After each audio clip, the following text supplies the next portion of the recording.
We're all screwed, basically. But not in every sense, but certainly the critical voices, everybody has them. Everybody. I have yet to meet somebody who has a voice that says, "Oh my God, Ruby, you've done a wonderful thing, and may I say how attractive you are today." Nobody has that one. And there's a reason for it, which I find, you know, it just warms, you know, I feel there was a reason for this. Even though it's a glitch in the human machine, but I know the reason, which is that back in the savannah, you know, hundreds of thousands of years ago, we were really well adjusted. Nobody had OCD, there were no panic attacks, fine, no hysteria. And so when we'd be threatened by a predator, we'd fill up with this adrenaline cortisol, which we'd need to take on the foe. So we'd be killed, or we'd kill, or we'd be lunch, or we'd have lunch.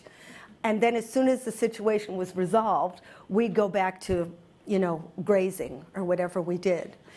But nowadays, the problem is when you know, when somebody threatens us, or you feel that fear, again, your brain doesn't know the difference between where it is. So social fear really scares us too. It gives you the same buzz up there. So about 50,000 years ago, good news, bad news, language came online, so we started to put words to those feelings of emergency. Bad translations. You know, all animals are kind of vigilant. They're always looking, you know how your cat's always looking around. He's never cool. He's looking for problems. Well, we're a little like that too, so we put words to it. It's just a guess. So we think, oh my God, I didn't send the email. Oh my God, do I look too fat in these tights? Oh my God, I didn't get invited to the Christmas party. Oh my God, everybody hates me. So we have this kind of, you know, tape that it never goes down. It's like a siren that you can't shut off. And the reason it's negative is because, again, if we had a whistle a happy tune and we feel great, I love the world, you'd be picked off by the next predator or run over with a truck. So for the sense of survival, you need that kind of constant nagging.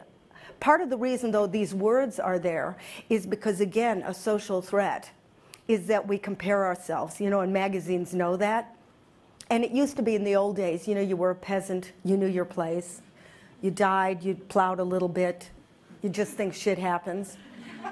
But now part of the thing is, in our culture, we think anybody can have that. You know, you see stars or whatever used to have talent, and now anybody can, you know, go for it. So this is also what makes people crazy. You know, you think, why can't I be Beyonce? What's the problem here? And then they show up on X Factor with the talent of a toothpick.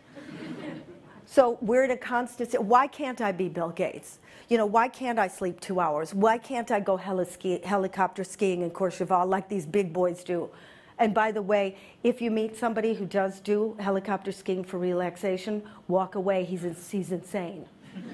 Seriously, don't give him, we used to worship these guys, you know, in high school, they made it, they're more nuts than the rest of us. Seriously, I think now that the type or the person that's really the quintessential survivor of the 21st century are those people with Asperger's. Really, they were made for the information age because emotions don't get in their way. They can really concentrate.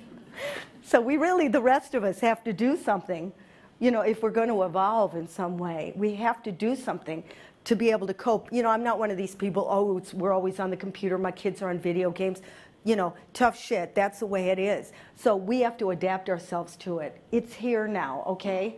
Now we have to work on something to kind of pull the brakes.